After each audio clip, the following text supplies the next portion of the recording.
Welcome to the show this week. I am George Batista, as always, your host and your wellness advocate. And this is Wellness Talk, the show that goes over the latest in health and healing, nutrition and supplements. We take the mystery out of supplements and nutrition. Glad you guys could be with me this week.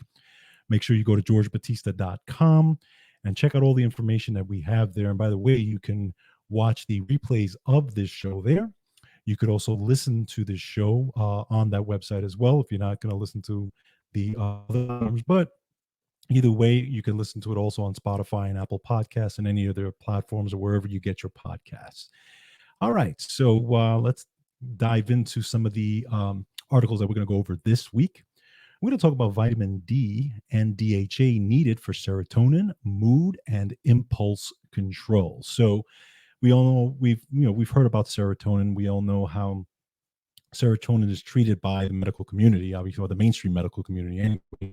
How, when it comes to dealing with mood, mental health, those types of things. And obviously, the mainstream medical community treats it one way, and then the alternative community treats it the other way.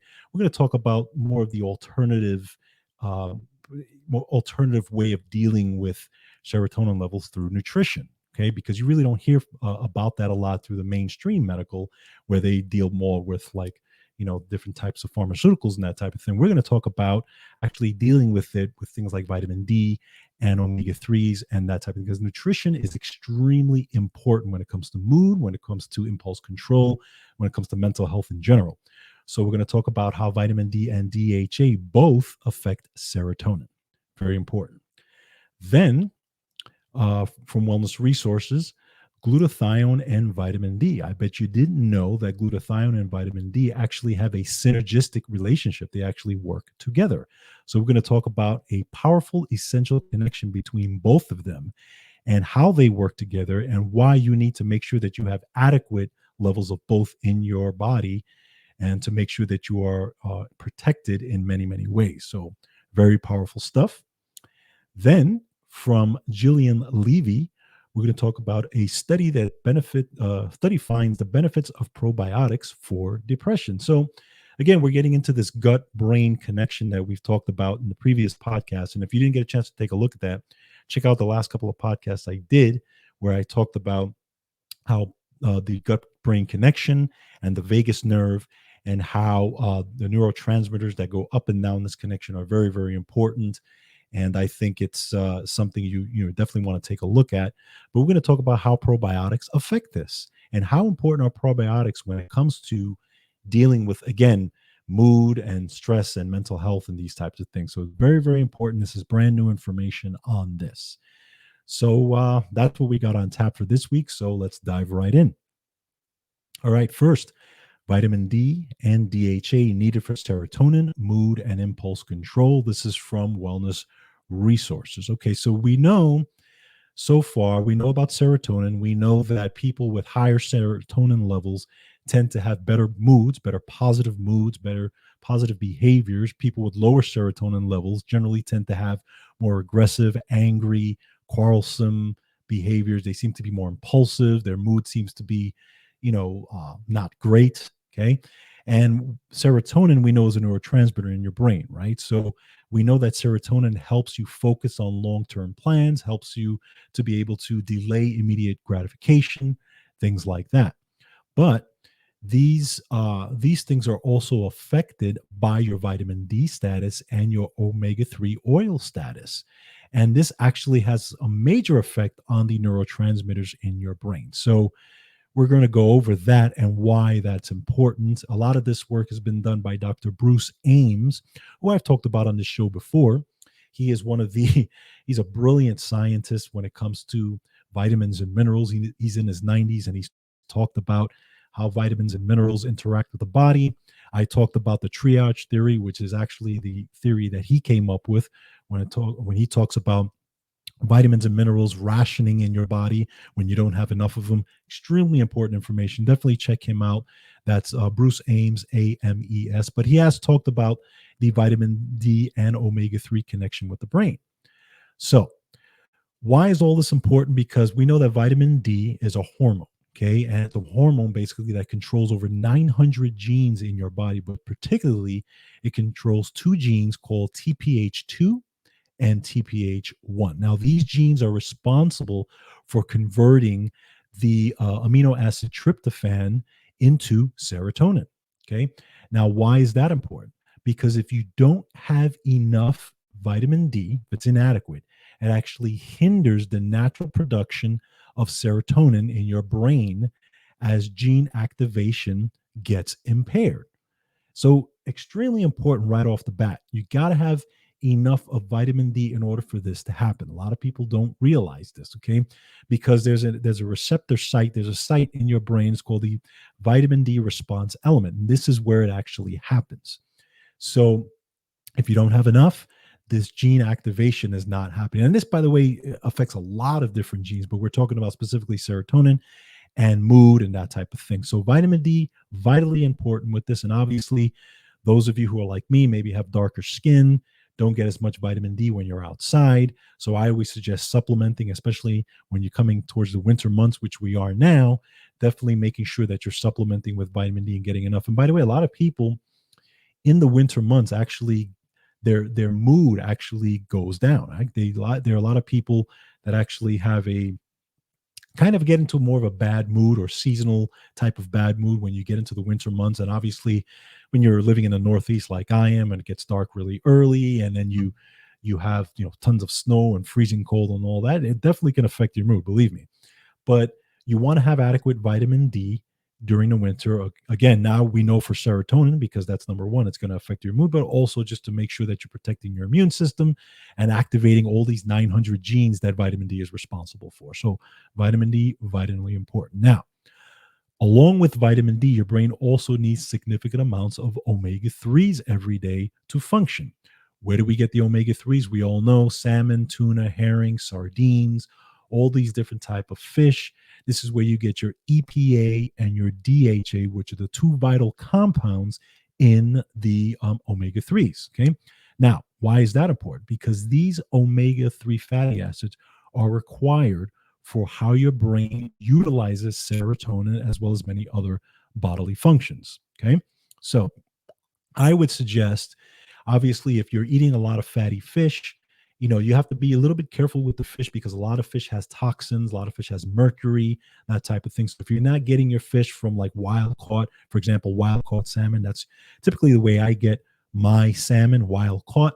But if you're just getting it from a regular fish place or whatever, it may be contaminated. So if you don't want to deal with that, or if you just don't eat a lot of fish in general, my suggestion would be to take a look at the DHA supplements.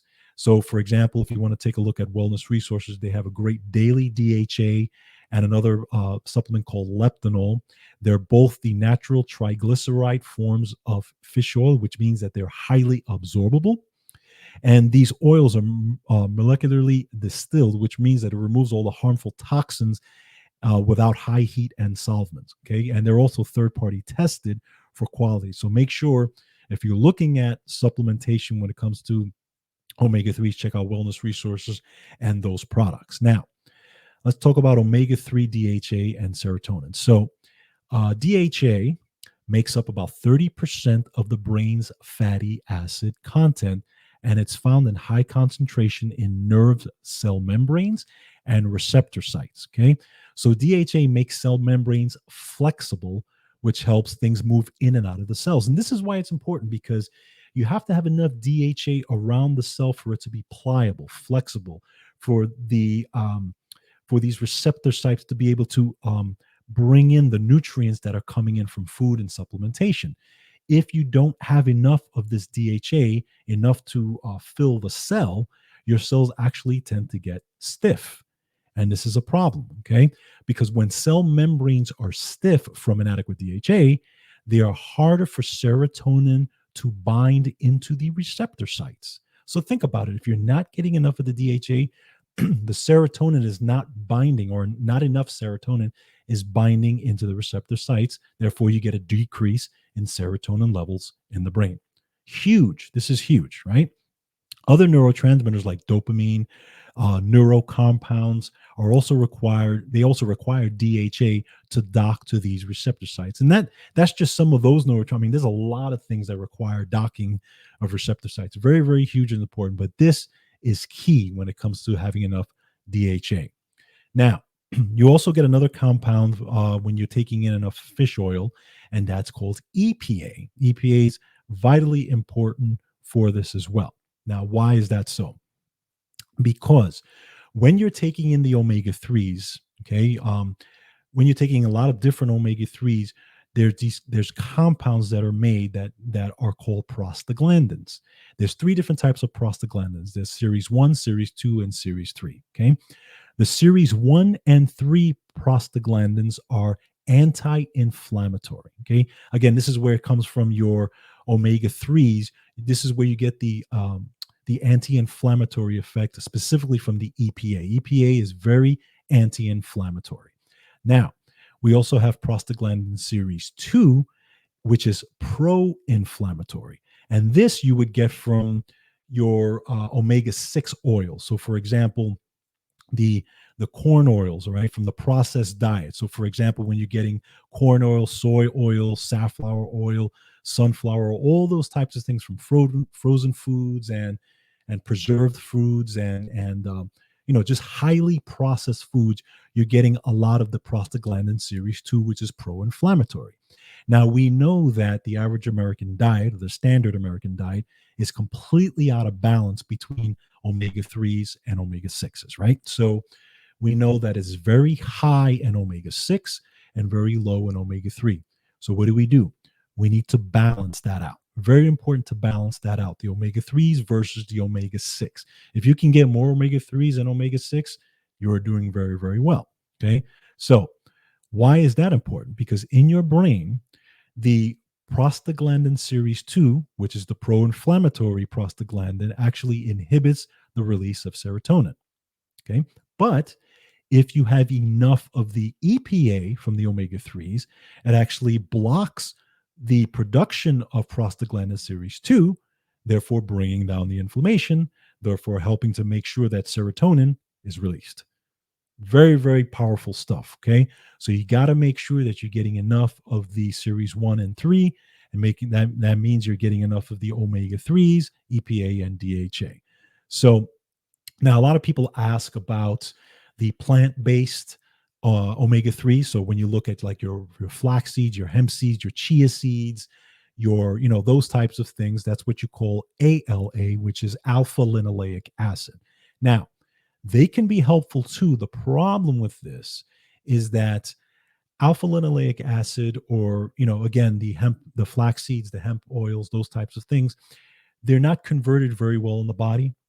So you may not you may need to ingest a lot more of them to actually work properly. Your body just doesn't convert them as well as the DHA, EPA that you would get normally from whether it's fish or whether it's the supplements. So, and by the way, the conversion of ALA into EPA and DHA, because that's what happens. The ALA eventually gets converted into EPA and DHA, but that conversion needs also other nutrients. So it needs iron, it needs zinc, it needs magnesium, it needs vitamin C, and it needs vitamin B6. Very, very important. So if you're taking in those plant-based omega 3s, make sure that you are taking in enough of the other nutrients, whether through a multivitamin or just a good diet, that type of thing.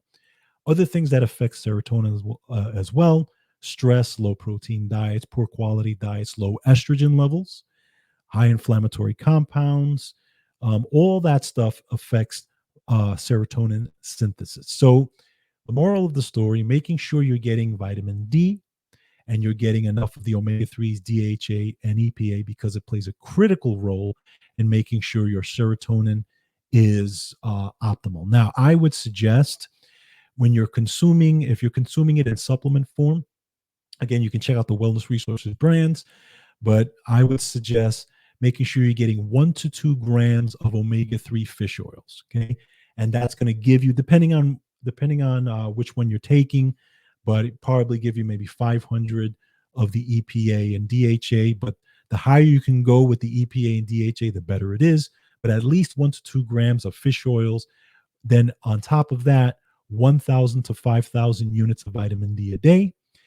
And then you can add to that, for example, the Wellness Resources Daily Energy Multiple Vitamin or the Super Mini Multi combine that with a good whole foods diet and then the exercise, and you've got a whole comprehensive approach, not only to make sure the inflammation stays down, but to make sure you're getting enough of the serotonin levels to balance out the mood and to get you going every single day. So check out that information. Again, we always we always talk about wellness resources, my supplement brand of choice. You can go to myvitaminresource.com and make sure you check out all their supplements, because they're just fantastic supplements. They've been in business for 35 years.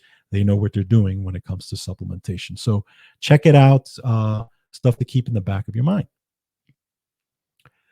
Okay, next. Again, from Wellness Resources, glutathione and vitamin D, a powerful connection. So a lot of people don't know there's a connection between glutathione and vitamin D. Now, both are obviously completely powerful in their own respect, right? Just when in terms of gene signaling, in terms of cellular actions, in terms of a lot of things that happen in your body, making sure your immune system is in tip-top shape. But together is very interesting, because why is that important? Because vitamin D needs adequate glutathione to work. So let's talk about it. Okay. So glutathione, we know, is the master antioxidant of the body, right? Very important. You got to have the glutathione. Okay. And glutathione needs vitamin D, but the activation of vitamin D primarily occurs in the liver. But that activation in the liver, we know that. So for example, when you're taking in vitamin D, right, whether it's through your skin or you're taking in supplement form, it has to be converted, has to be activated. So that happens in your liver. But that conversion in the liver is only working properly when you have enough glutathione. If your glutathione status is low, vitamin D remains inactivated and your blood levels will remain low. How about that? Right? Very, very important information. Okay. Now, the liver and the immune system, as well as the rest of your organs, they deeply depend upon their proper function. It's vital for the proper function of glutathione for these things to be working properly. So the liver, it's the primary site of activating glutathione, and it's activated by 3 amino acids. Okay, glycine, glutamine, and cysteine. Okay. But it's also supported by other antioxidants like vitamin C and curcumin, magnesium, lipoic acid, and acetylcysteine. Specifically, N-acetylcysteine and vitamin C are big precursors to glutathione. But what ends up happening is, when you start with people who tend to have really high fat diets, or when they have very processed filled diets, and they have found in these studies, matter of fact, there was a 2018 study, they found that people who had fatty liver, okay, they found that their liver actually impaired the glutathione levels, which eventually impaired the activation of vitamin D. Okay, so that's tough. So there's many studies on this, but the point is that a fatty liver, and by the way, there's what's called non-alcoholic fatty liver disease. So typically, people have found that fatty liver used to be associated with people who were alcoholics, who really damaged their liver from drinking a lot of alcohol. Well, now, lately, of the past few years, they have found people, especially many overweight people who have just terrible diets, they have found that their liver can be fatty without drinking alcohol at all. So again, that's called non-alcoholic fatty liver disease. Those folks are actually doing a lot of liver damage, such as like if they were an alcoholic, but they're not. So again, impairs glutathione and impairs vitamin D activation. So this is very, very important stuff. So obviously, we have to make sure, number one, our diet is as optimal as possible, making sure you're getting rid of as much of the processed food as possible. Okay. Number two, making sure that you're getting adequate vitamin D. And by the way, there's some other folks who have what's called a genetic polymorphism, or what's called a SNP. These people have a problem converting vitamin D in the first place. So those people also have to make sure they're getting enough vitamin D. So these are all things, you got to take a look at. But diet, vitamin D, and getting enough glutathione. So how do we get glutathione? My suggestion would be If you want to make sure that your glutathione levels are optimal, you can take a look at Wellness Resources. They got some great supplements that contain glutathione. One is the glutathione supplement. That's number one. But number two, you can take a look at a supplement called Daily Protector, which is something I take every single day. It's a high antioxidant protector. It has fantastic, has the vitamin C, it has the N-acetylcysteine, and it has all the precursors that you need for glutathione activation. Okay, so it's not only going to protect you in the winter, right, from all the colds, flus, and all these types of things, but it's also going to help to make sure that vitamin D is getting activated, and therefore serotonin is doing its job, and everything is doing its job, and all that type of stuff. So keep in mind, it's all together, right? Everything plays into everything else. They're all connected. One thing leads to another. Once you have something that's stopped in the beginning, then it's like a chain reaction, like a domino effect. Other things don't get activated down the line. So just something to keep in mind: glutathione, vitamin D, very, very important. A synergistic relationship, and just take a look at that. All right, next from Jillian Levy. Study finds benefits of probiotics for depression. So now we're talking a little bit about depression, and we're talking about the gut-brain connection, which we've talked about before. So we know how important probiotics are to keep the gut in balance.